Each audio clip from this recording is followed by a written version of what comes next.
হরে কৃষ্ণা। সকল ভক্তবৃন্দের চরণে এই অধমের প্রণাম।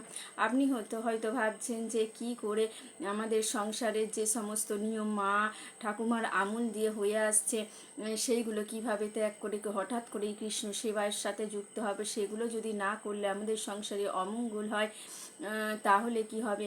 কিন্তু এখানে দেখুন ভগবান গীতাতে বলেছেন 18 অধ্যায়ের মুখ্য যোগে বলেছেন যে সর্বধর্মান পরিত্যাজ্য মাম একাম শরণম ভজ অহম তাম সর্ব পাপেভ্যো মোক্ষয়িষ্যামি মা শুচো।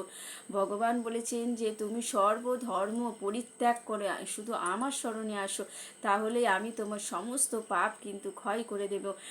আর তোমাকে শোক করো না, তুমি তোমার শোক করার কোনোই কারণ নেই। তাহলে আমাদের কিন্তু কোনো চিন্তা করার কারণ নেই যে এই আমরা যে সমস্ত নিয়মগুলো আদিকাল থেকে করে আসছি, আমাদের বংশ পরম্পরা হিসাবে আমাদের সংসারে চলে আসছে, সেগুলো যদি হঠাৎ করেই ছেড়ে দিই অমঙ্গল হবে। এই দুশ্চিন্তা থেকে আপনারা মুক্ত থাকুন।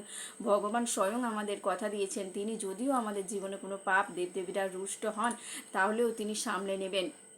দেখুন এই ঘটনা থেকে একটা ঘটনা আপনাদের বলি যে ইন্দ্রদেব কিন্তু এক সময় আমাদের গোবিন্দ যখন ছিলেন দাপর যুগে, তখন হচ্ছে কি নন্দ বাবারা এবং সমস্ত বৃন্দাবনবাসীরা তখন কিন্তু ইন্দ্রদেবের জন্য একটা যজ্ঞের আয়োজন করেছিলেন এবং সেই যজ্ঞ পূজা না করে গোবিন্দ বলেছিল যে গিরি গোবর্ধনের পূজা করার জন্য। তো তারা গোবিন্দের কথায় কৃষ্ণের কথায় গিরি গোবর্ধনের পূজা করেছিল, তাতে কিন্তু ইন্দ্রদেব সত্যিই রুষ্ট হয়েছিলেন এবং তার জন্য তিনি রুষ্ট হয়ে বৃন্দাবনবাসীদের মানে জলে ভাসিয়ে দিয়েছিলেন।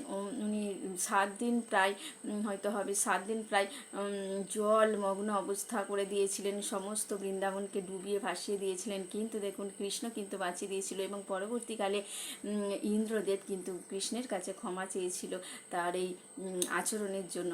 তাই বলছি যে আপনারা দুশ্চিন্তা করবেন না, যে সমস্ত কার্যগুলো করে আসছি আমরা একদমই কিন্তু ভুল। সেগুলো আগেকার দিনে আমরা গীতা পড়িনি, শাস্ত্র পড়িনি, তাই আমরা কিছু জানতে পারি না। যে যা বলেছে সেইগুলো করে করে আমরা সেগুলোকে রীতি ভেবে নিয়েছি, ধর্ম মেনে নিয়েছি। শাস্ত্র বলে এগুলো কিন্তু কুসংস্কার।